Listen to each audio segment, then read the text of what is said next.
Chris, I watch your show a lot and have watched it a lot over the years. Especially, I remember back in 2009 during the healthcare town halls, and you yourself and many of your guests were very worried about the rhetoric and possible violence that might break out at the healthcare town halls. And that was a really big deal. It got a lot of national coverage, the possibility that we might turn to violence.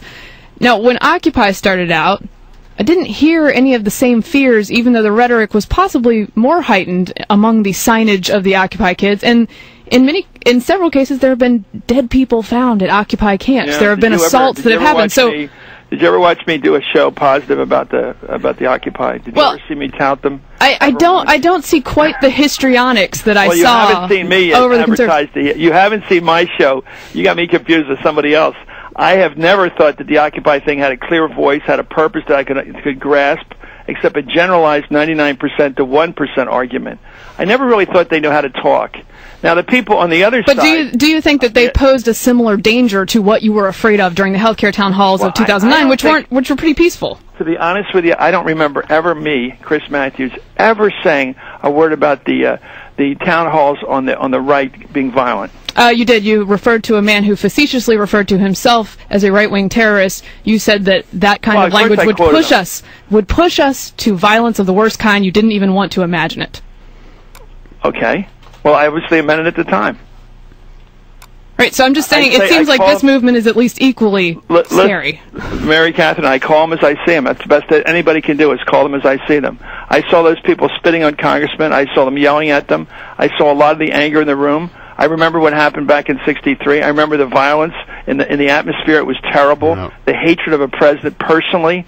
Actually, ad hominem, they hated the guy.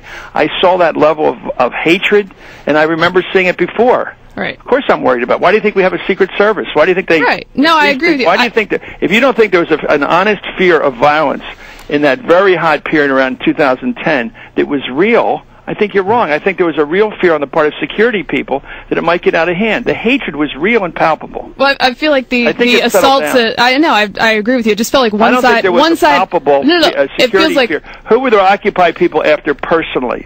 Where was the personal hatred there, Mary? Well, they were assaulting each other, and they were in many cases violence. People getting shot. People getting shot in the camps. We're worried about the security of the President of the United States. All right, so that's the dividing line. But it felt like one side was allowed to be angry, and the other side was not. Here. The distinction was a concern. You know, I was over at Arlington one time at the Lee Mansion. I heard this guy talking about the cause, and I'm beginning to think, is this a real Tea Party kind of guy?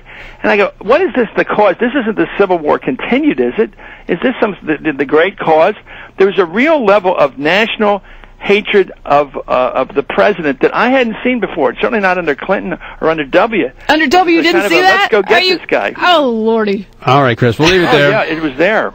It was there. It's been around. The hatred, the Hitler mustaches, all that stuff. I just haven't seen that before. Okay. You didn't see that during the Bush years? Wow. All right, we'll leave it there. I remember it. Thank you, Chris. You guys have a point of view, and I'm trying to look at this objectively.